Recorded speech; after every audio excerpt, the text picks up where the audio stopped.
تو میں بہت دفعہ پروسیکیوشن کے بارے میں بول چکا، کوئی میری بات سنتا نہیں ہے۔ بات یہ ہے جب اختیار ہی تمہارے پاس ہو، پرچہ تم نے درج کرنا ہو، تفتیش تم نے کرنی ہو، برآمدگی تم نے کرنی ہو، کاغذات تم نے لکھنے ہو، ضمنی تم نے بنانی ہو، تو پھر یہ کھربوں روپیہ ہی باہر جائے گا بڑے بھائی۔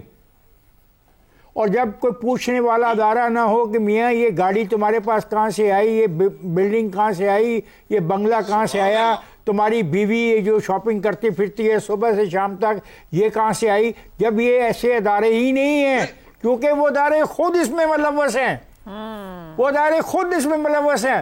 یعنی جتنی تنخواہ میں لیتا ہوں اور جتنی تنخواہ تو لیتا ہے، ہم دونوں اپنی تنخواہ بھی ملا لیں تو وہ چیز نہیں لے سکتے جو ان کا ایک عدلی ایک چوکیدار اور ایک محرر اور ایک ASI اور ایک چھوٹا افسر لیتا ہے۔ تو کیا بات ہم کر رہے ہیں؟ تم 78 سال کو رو رہے ہو، اس میں ذمہ دار تم بھی ہو، میں بھی ذمہ دار ہوں۔ ہم اصل میں کھڑے نہیں ہوئے اس وقت جب ہمیں کھڑا ہونا چاہیے تھا اور ان کے گریبانوں پہ ہاتھ ڈالنا چاہیے تھا۔ تمہاری بھی غلطی ہے، میری بھی غلطی ہے۔ اور آج تو نظام اس حد تک خراب ہو گیا، یہ مجھے جو اس نے پڑھا انٹرو میں تو حیران رہ گیا ہوں۔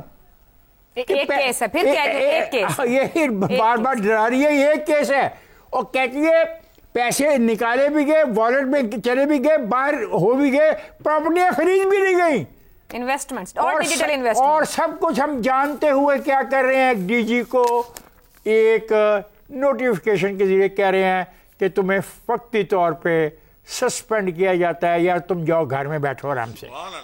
ایسا نہیں ہو سکتا۔ نظام کو آج مجھے پہلی دفعہ اتفاق کرنا پڑ رہا ہے تمہارے اس تیزاب والے ایشو پر۔